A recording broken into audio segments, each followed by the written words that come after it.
Hello, grade 8s. Today we are going to go through the practicals that you guys had to answer. You had to complete both the iron sulfide as well as the decomposition of water practical based on the videos that we supplied for you, the video clips from YouTube. Unfortunately, we could not do these in class, or we could not do these in the lab because of the current situation.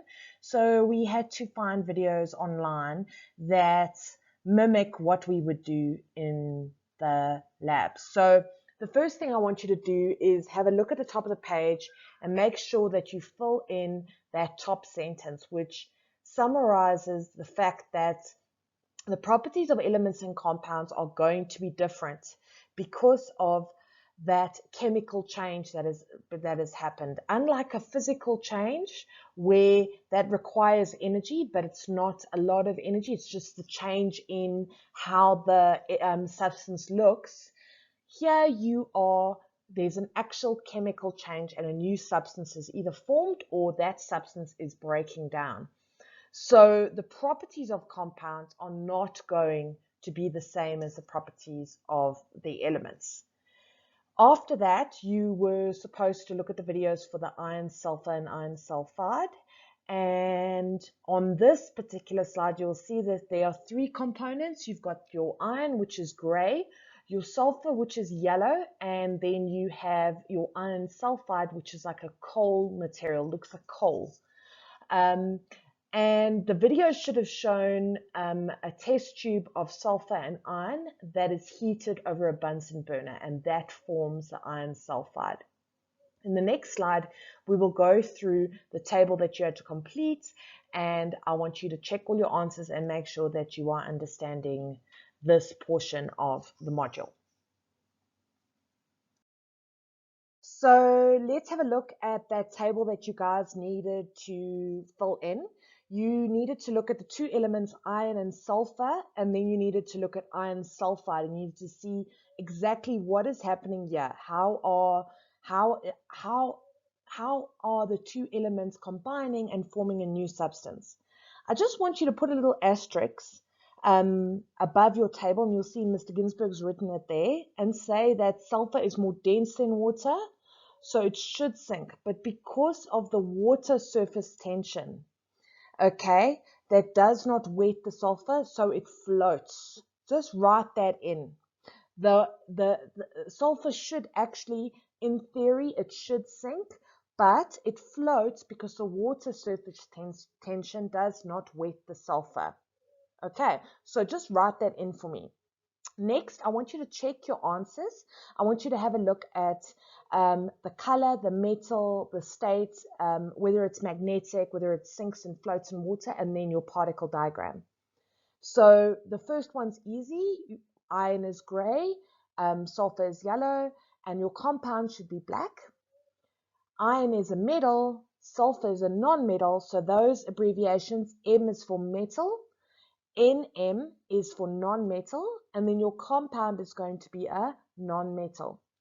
The state at room temperature, that's not when it's super cold or it's super hot, is going to be a solid throughout. Iron is one of the three magnetic elements, and sulfur and iron sulfide are not magnetic. Iron is going to sink, it's very heavy, and iron sulfide is going to sink, but sulfur will not sink. That is an extension question, so just make sure you put the reason there. Make a little note for yourself in your books. And then the last thing you have to do is you have to draw those particle diagrams. So because it's a solid, I want you to draw a solid structure. So iron is going to be yellow, sulfur is going to be blue. So then use a yellow pencil or a yellow crayon and draw a solid structure for iron. And then for sulfur, it should be the rhombic sulfur. Why is it that? That is how it's in that format, it is stable. So it should look like a rhombus. But I don't expect you guys to draw that. If you just drew sulfur with a blue particle dot, and you do it in a solid phase, just like the iron, I'm happy. So don't worry too much about this one. I'm just going to highlight it here. Don't worry too much about this one. If you draw it like a solid, I'm happy about that. And then the compound needs to have a blue dot and a yellow dot. And if they're touching, remember grade 8, it shows that they are bonded. The word equation, you guys had to look this up. We haven't done word equations yet. The word equation is just a different way that we represent a chemical reaction. So all you're going to do is take iron plus sulfur, and the arrow is going to represent two forms. Iron sulfide is my compound. So I have two elements. I've got iron and I've got sulfur, and then I'm going to have iron sulfide. You guys were supposed to do this in the lab. I've said it before, but unfortunately, you know, with the whole lockdown and everything, I had to get you guys to watch videos that imitated what you would have done in the lab. And if you had done this in the lab, you would have seen that the sulfur's got like a rotten egg smell, and the sulfur melts when heated. There's a glow to it. So if you had written that there was a glow after watching the videos, then that means that you were paying attention to the observation. So well done then. On the following page, you had to look at the decomposition of water. What does decomposition mean in chemistry? It means to break down. So we are breaking down water. What is water, grade 8? Water is H2O. It is a compound. It's two atoms of hydrogen that are bonded to one atom of oxygen. So in this particular practical, what would happen is that compound would be broken down into hydrogen gas and oxygen gas.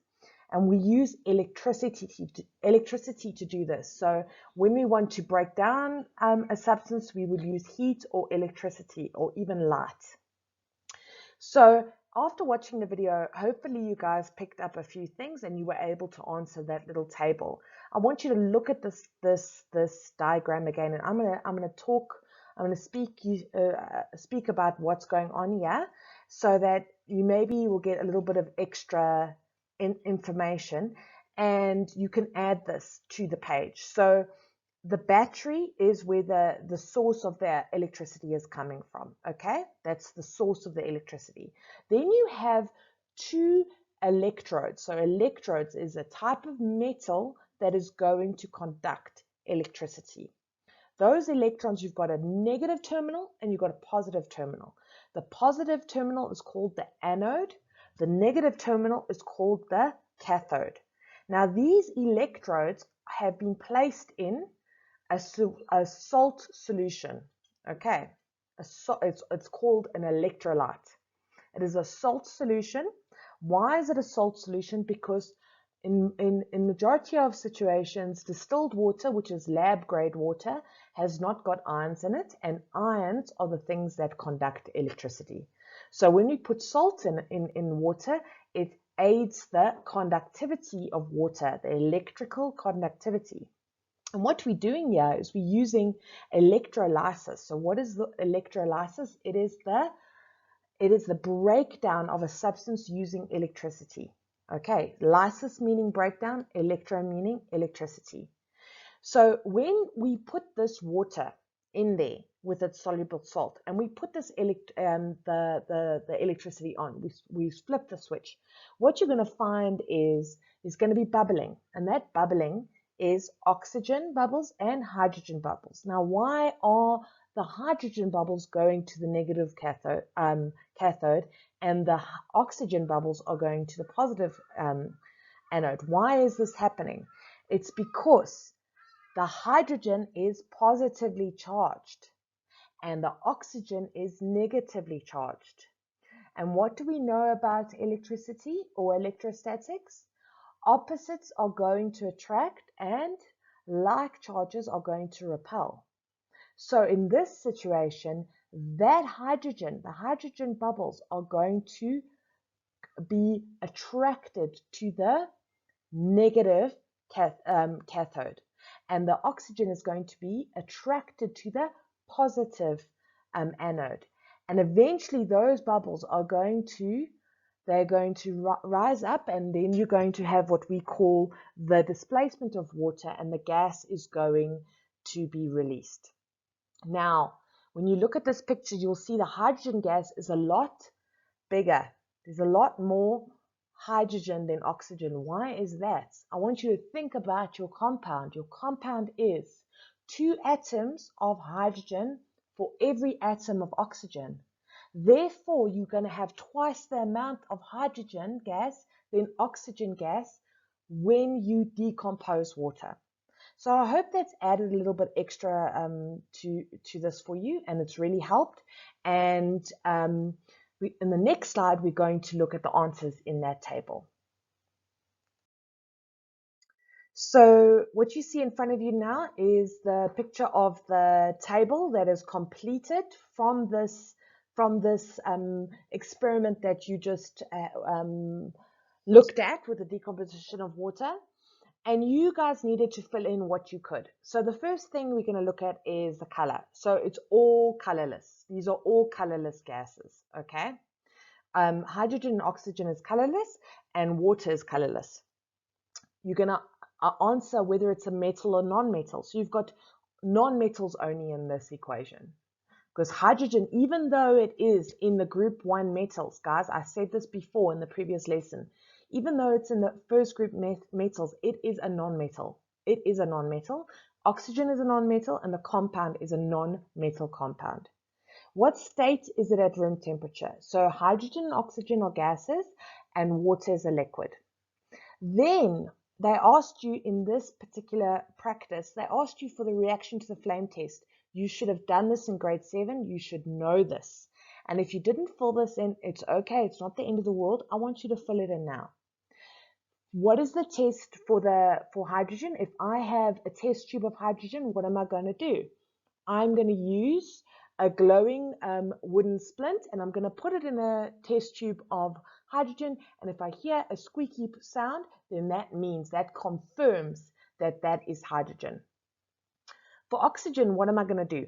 Oxygen, I'm going to take that splint and it's going to reignite in a test tube of oxygen, because oxygen supports combustion.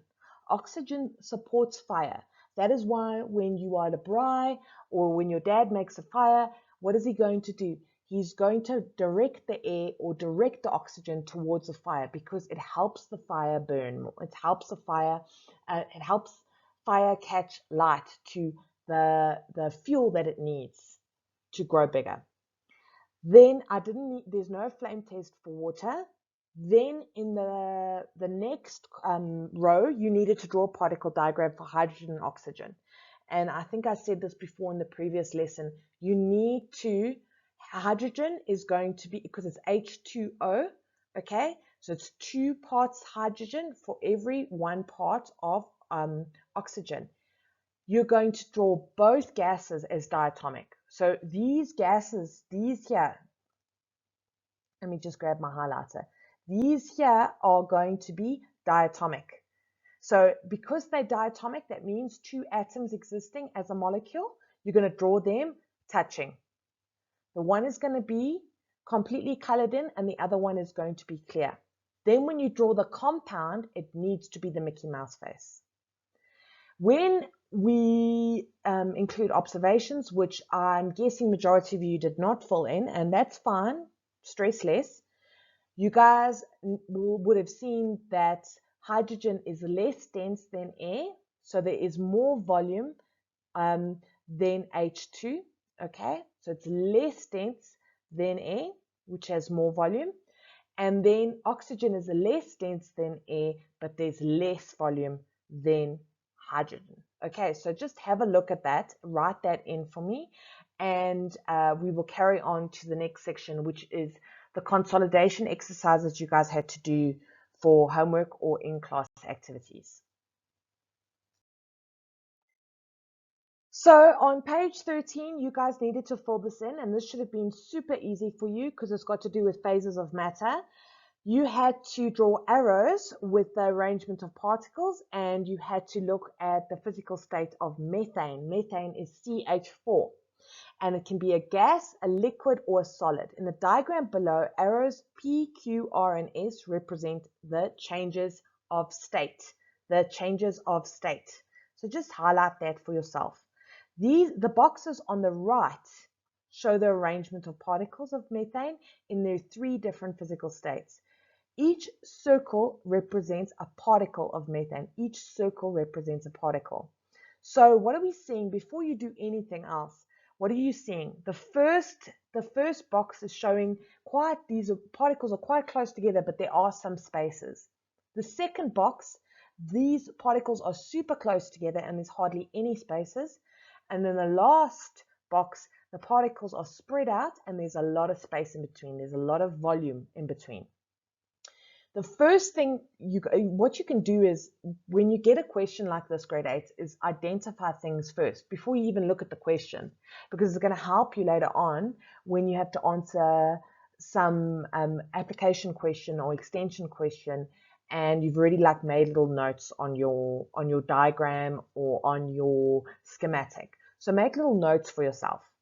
The first thing you had to do was draw a line from each physical state of methane to the arrangement of particles in that state. So the gas state is pretty obvious. Here I'm taking a purple highlighter. Let's see. The gas state is going to be like this because it's spread out. The particles are spread out. Then we've got the solid, which is super compact. That's in blue. And our liquid is going to be in red. So make sure that you have drawn those lines in. Then it asks you to show which arrow that represents evaporation. Now we all know evaporation is from liquid to solid, and melting, which is from solid to liquid. And that should be S and R. So just double check those questions for yourself, and then we'll go on to the page 14 consolidation exercises. On page 14, it carries on with methane now. So now we've looked at the physical states diagram, and we've looked at evaporation and melting. And now what we're going to do is we're going to be answering a little bit more on melting point and boiling point. So we've given you the chemical formula, so you already know this. So please fill this in. So methane is going to be CH4. So can you see over here, we've added it in. It is CH4. So it's 1 carbon atom for 4 hydrogen atoms. And it's the main compound in natural gas. The scale below shows the melting point and boiling point of methane. So what's going to happen? Melting point meaning solid to liquid. What is boiling point? Liquid to gas. Okay. So methane has 3 physical states. We've said this before. What is the physical state of methane at minus 170 degrees? You should have written in there liquid, because the halfway point between the melting and the boiling point is going to be liquid. So write that in for me. And you can see we've even put it on the actual scale here. We can see there it says 170. So it has to be liquid, because melting meaning that the solid begins to melt. Boiling means the liquid becomes a gas. So the midpoint between those 2 points has to be liquid. The formula for methane is CH4. The symbols for the 2 elements in methane are C and H. Give the names of these 2 elements. Guys, you should know these 2 elements off by heart by now. This should not be difficult at all. So C is carbon and H is hydrogen. So please make sure that you fill in all these little bits, and we will be carrying on with the last bit of page 14 in the next slide. At the bottom of page 14, you will see it asks you to indicate if something is true or false based on the statement. You guys can just write an F or a T for false and true. So all molecules are compounds. This is false, because what about diatomic molecules? These are elements. All elements are solid. Once again, this is false, because some elements are liquids or gases. Molecules consist of atoms of different elements only. This is false. What about diatomic molecules once again? Hydrogen or oxygen? Molecules consist of 2 or more atoms. This is true. Remember, the molecules are chemically bonded. Gas particles are always elements. This is going to be false. There could be compounds that are gases. Gas particles are always molecules. Once again, this is going to be false. What about your noble gases? Noble gases in group 8 or 18, however you want to look at your periodic table, those guys are in gas format, okay? And those guys don't bond to anything, okay? And they are elements. So guys, just check your answers and make any corrections that need to be made. Then you need to start working through the exercises on page 15, 16, and 17 after you watch the video that is a revision on basic chemistry and the periodic table. I hope you are having a lovely day and we will chat soon.